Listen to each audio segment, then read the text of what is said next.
In today's Leeds news, Finlay Gorman to Man City, Leeds chance to keep Rodon, Romano adds more to Archie interest, and Sam Byram injury update.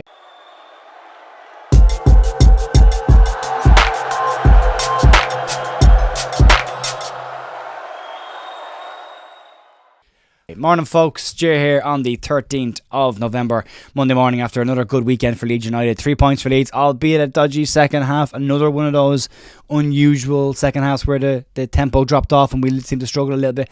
Got over the line, got the 3 points. Leicester dropping points. The gap is now 8 points between the sides. Coming to the international break on a good run of form, and that gap getting smaller and smaller with each and every break that we see. So great spot to be in. Some not so great news this morning floating around, so we'll get into this straight away and we'll start off with news. And according to The Athletic, Finlay Gorman and Leeds United have agreed to a transfer to Manchester City. The report states that it's a British transfer record, believed to be a 7-figure fee for the player. The 15-year-old is believed to be moving to the Etihad, although the deal is said to not be final just yet. All expectations from all sides that the player will move across to the Etihad Stadium. Gorman holds a record for the youngest player to ever score 2 goals in an English Premier League under-18 clash, when he did so at the age of 14 years and 326 days old. Gorman is still on schoolboy terms at Leeds and won't be eligible to sign a pro deal till he turns 17, which isn't until September 2025. It's a real disappointment to see Leeds lose talent, that kind of talent, so young in their development, and an opportunity Leeds never really got a chance to see him develop and play at a full level for Leeds, which is huge disappointing. Leeds will want to be keeping a tight eye on Archie Gray now as well, because if they're floating around Finlay Gorman, they're probably floating around Harry as well. So it would be hopeful that Leeds can hang on to him. But really disappointing to see a real young talent like Finlay Gorman, who's been absolutely tearing up for the 18s and 17s this year at the age of 14 and 15, and move to Manchester City, where he goes into a pool of much higher calibre talent. Although better players play better with better players, it would be a trickier one for him, but I wish him all the very best. It's a shame we never got to see him at Leeds do that, but more detail on that. It looks like it's going to be finalised and it's done and dusted. We did get a report from somebody a few weeks ago stating that this deal was done weeks ago. I did mention it in one of our previous news, but we didn't go into much detail because we couldn't validate the information at that time. Now it looks like it's all done and dusted and the player will move on. Moving on, let's talk about Joe Rodon and a chance for Leeds to possibly keep someone. Ben Davies has been speaking with Wales Online about Joe Rodon and said that he didn't need any advice from him or anybody else when the opportunity to move to Leeds came up. He said that Joe Rodon has finally found a home at Ellen Road. Rodon has been in excellent form for Leeds United this season after 3 seasons of loan moves and what has been a tricky spell for him at Tottenham Hotspur over in France as well. But Davis points out how the opportunity was too good for Joe Rodon to turn down.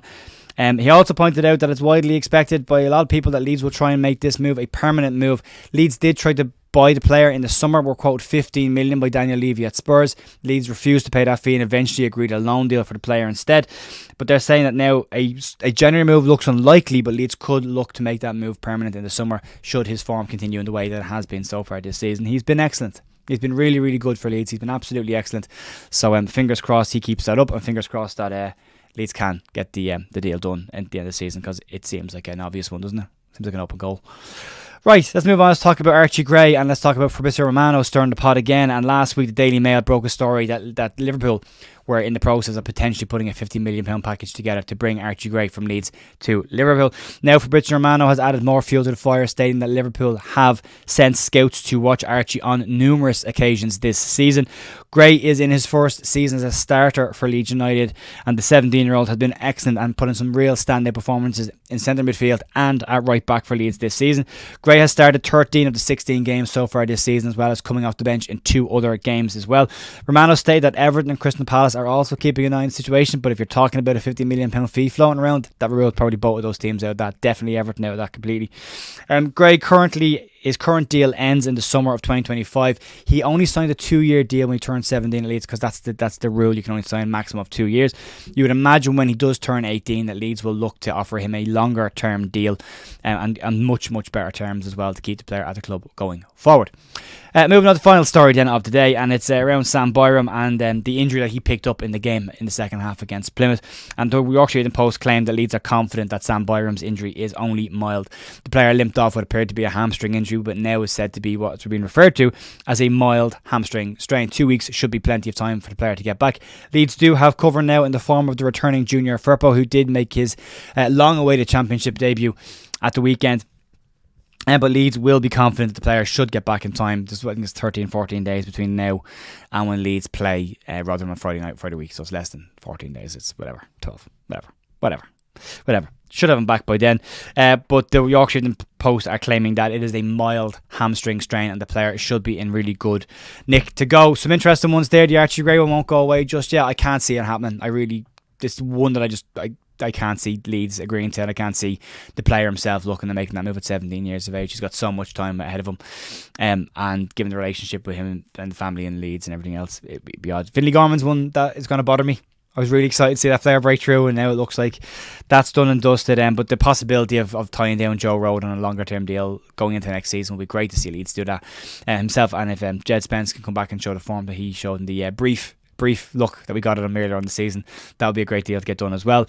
There's work to be done for Leeds still. There's still something missing for me in the team. I don't know what it is, but if you keep looking at the second half drop-offs, it's happening very often. I don't know what it is. I think we got a bit cocky in the first half on Saturday, which we haven't really done. There was a bit of overpassing and a bit of taking the piss to try and get the ball in the back of the net, and it was an unusual thing to see from this Leeds United side. But yeah, we'll see what happens. We've got 2 weeks to work on some stuff, and I'm sure Daniel Farke will be busy getting everything that he needs to get done. He wasn't a happy man on Saturday afternoon. There was plenty of times on the sideline he was seen shouting at players, which he hasn't been doing a huge amount of this season. So some starker conversations I'm sure we're having in the dressing room at halftime and at full time after that game. But they got across the line. We got 3 points, and we're still in the hunt for the automatic places. We do have Southampton breathing down our neck behind us, but Middlesbrough in good form coming through. Sam Greenwood, what a goal by Sam Greenwood. Fair play to him.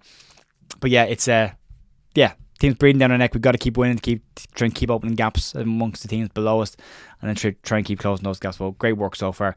Folks, that'll do it for me for today. I'll be back tomorrow morning with more Leeds news. Have a great day. Talk to you then. Bye.